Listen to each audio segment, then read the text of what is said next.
এই হিংসা এত ডেঞ্জারাস ইবাদত, এত ডেঞ্জারাস অপরাধ, গুনাহ, যে এটা দেখা যায় না। ইয়া বড় দাড়ি, লম্বা রুমাল, বিশাল বড় পাগড়ি, লম্বা জুব্বা, সবই ঠিক আছে, কিন্তু ভিতরে ভিতরে হিংসার ডিব্বা। হতে পারে কি পারে না বলেন ভাইরা আমার? অন্যের ভালোর খবর শোনার পরে, কারোর ভালো দেখার পরে যদি ভেতরটা চিন করে জ্বলে ওঠে, তাহলে এই মিটার দিয়ে বুঝবেন যে আপনার অন্তরে কি আছে, হিংসা নামক রোগ আছে। এই রোগ অন্তরে থাকলে আপনি কখনো সুখী হতে পারবেন না। আরেকজনের ভালো দেখার পর যদি আপনার ভেতরে কষ্ট হয়, এর মানে হলো আপনার ভেতরে কুফুরির দানা আছে। কিসের দানা? কুফুরির দানা। কুফুরি বুঝেন? আল্লাহ তাআলাকে অস্বীকার করা কত ডেঞ্জারাস বিষয়। আল্লাহর অস্বীকারের দানা আছে আপনার ভিতরে। কিভাবে বুঝবেন?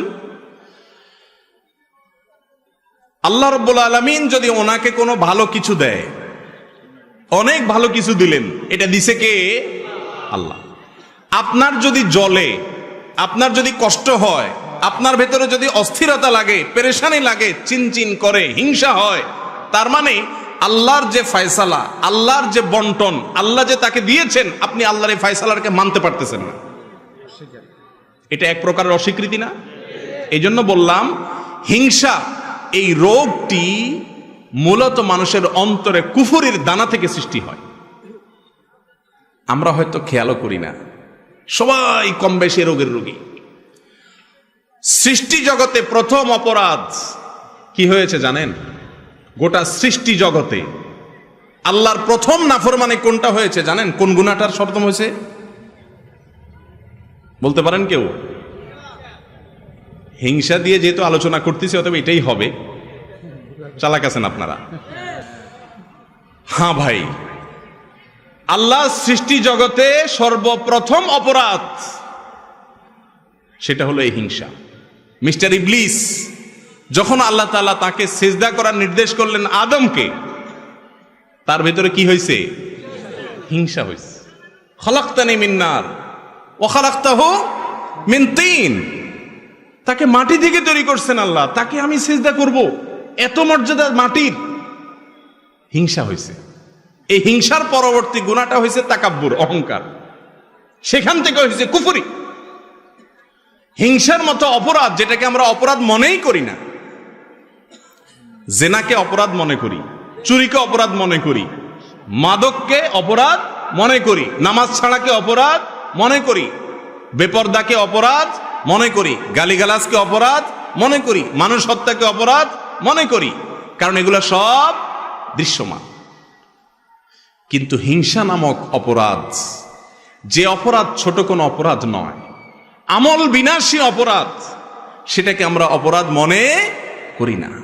ভাইরা আমার, আজ থেকে আপনার বুকে নিজে হাত দিয়ে চিন্তা করবেন, কল্পনা করবেন, ভাববেন কারোর ভালো দেখলে আপনার জ্বলে কিনা।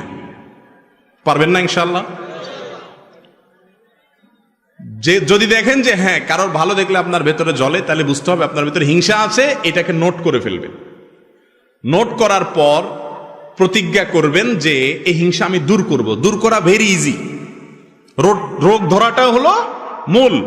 আপনি যদি ধরতে পারেন যে আপনার অন্তরে অমুকের প্রতি হিংসা আছে, ওনার প্রতি হিংসা আছে, এটা যদি আপনি ধরতে পারেন, তাহলে ইনশাআল্লাহ ট্রিটমেন্ট ভেরি ইজি। আমি ট্রিটমেন্ট বলতেছি একেবারে সহজ, কিন্তু আগে আপনাকে খুঁজে বের করতে হবে কার প্রতি আমার হিংসা হয়। খুঁজে বের করার পর দ্বিতীয় কাজ হলো চিন্তা করবেন, আমি যদি হিংসা করি তাহলে কেমন যেন আমি আল্লাহর ফয়সালাকে অস্বীকার করলাম। ঠিক না? ঠিক বলেন। আল্লাহ তাআলা পাশের বাসার আমার প্রতিবেশীর ছেলেকে মেয়েকে ভালো রেজাল্ট দিয়েছেন, এই দানটা তো আল্লাহর, তো আমার আল্লাহ দিয়েছেন, আমার যদি কষ্ট লাগে তার মানে আল্লাহর বন্টনটাকে আমি মানলাম না। ডেঞ্জারাস ব্যাপার, কুফরি। এটা মানুষকে আস্তে আস্তে ওই ইবলিসকে যেরকম কাফের বানিয়ে দিয়েছে, আস্তে আস্তে মানুষকে কুফরি পর্যন্ত নিয়ে যায়। এই কথার যখন চিন্তা করবেন, তখন ইনশাআল্লাহ নিজের ভেতরে হিংসা দূর হওয়ার প্রাথমিক পদক্ষেপ চলে আসবে, যে এটা তো আল্লাহর বন্টন, আমি হিংসা করে কি লাভ হবে? হিংসুক হিংসা করে পৃথিবীর কারোর কোনো ক্ষতি করতে পারে না। বরং আপনি কি করবেন? ওই মালিকের সাথে কথা বলা শুরু করবেন, বলবেন, মালিক তুমি তাকে দিয়েছ, তোমার ভান্ডারে তো কোনো কমতি নাই, তাকে দিয়েছ তার জন্য আমার কোনো কষ্ট নাই, আরো দাও, কিন্তু আমাকেও দাও সাথে মালিক। ব্যাস, এটার নাম হলো গিবতা, বাংলা বলে ঈর্ষা। এটা খারাপ না, এটা জায়েজ আছে। কারোর ভালো দেখছেন, দেখার পরে বললেন যে আল্লাহ তাকে আপনি দিয়েছেন, এটা নিয়ে আমার আপত্তি নেই মালিক, আপনি সিদ্ধান্ত নিয়েছেন দেওয়ার, অতএব নিশ্চয়ই এর ভেতরে কল্যাণ আছে, আপনার ফয়সালার প্রতি আমার কোনো অভিযোগ নাই মালিক, তাকে দিয়েছেন আরো দেন, আমাকেও দেন। হলো কি? ঈর্ষা। এই ঈর্ষাটা হিংসার মতো নিন্দনীয় বা খারাপ না। যদি আপনার মনের ভেতরে কারোর প্রতি হিংসা হয়, আল্লাহর কসম করে বলতেছি, পরীক্ষা করে দেখেন, নিজের ভেতরে অ্যাপ্লাই করে দেখেন, প্রয়োগ করে দেখেন। যদি আপনি হিংসার রোগ ধরতে পারেন যে অমুকের উন্নতিতে আমার ভেতরে জ্বালা পড়া শুরু হয়েছে, এরপরে আল্লাহর সাথে যদি কথা বলেন, আল্লাহ ওনাকে দিয়েছেন, ভালো কথা, আমি আপনার নাখান্দা গোলাম, আমার হয়তো উপযুক্ততা নাই, তার হয়তো কোনো গোপন ভালো আমলের কারণে তাকে দিয়েছেন, আল্লাহ আমাকেও দেন। এভাবে যদি আল্লাহর সাথে কথা বলেন, দেখবেন যে হিংসা অর্ধেক মন থেকে এমনি দূর হয়ে গেছে। এরপরে দ্বিতীয় যে কাজটা করবেন তা হলো, তারপরেও যদি দেখেন না চিনচিন করে জলে জলে, এবার অ্যান্টিবায়োটিক দিবেন। অ্যান্টিবায়োটিক কি জানেন?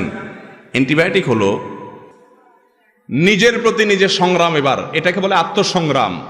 নিজের বিরুদ্ধে নিজে যুদ্ধ করতে হবে। এখন এবার আপনাকে অ্যান্টিবায়োটিকে যেতে হবে, অপারেশনও বলতে পারেন। সেটা হলো এবার নিজের নফসকে বলবেন, নফস আমার আল্লাহ তাকে দিয়েছে, তোমার কাছে কষ্ট লাগে, তুমি হিংসুক, ছোট লোক, অতএব এটার শাস্তি হলো তুমি আল্লাহর কাছে মনে না চাইলে হুদামিসা দোয়া করো, এমনি দোয়া করো, আত্মলি বলো, আল্লাহ ওনাকে যা দিয়েছেন আল্লাহ ওনাকে আরো দেন, আরো দেন। আল্লাহ আল্লাহ আপনার শুকর, আপনি তাকে দিয়েছেন, তার ছেলেকে এ প্লাস দিয়েছেন, আল্লাহ আরো দেন। আল্লাহ ওনার ব্যবসায় অল্প দিনে এত লাভ করছে, আল্লাহ ডবল করে দেন।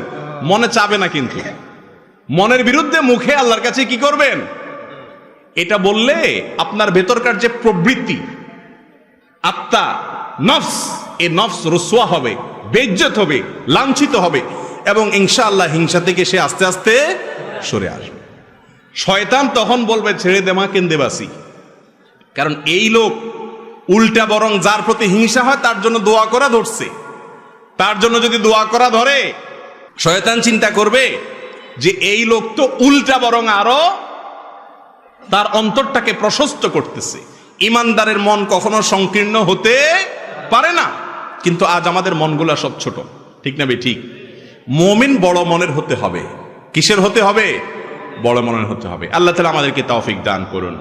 ভাইরা আমার, হিংসা নামক এই রোগ, এটা থেকে মুক্তির জন্য আমাদের প্রাণপণ লড়াই চালাতে হবে নিজের বিরুদ্ধে।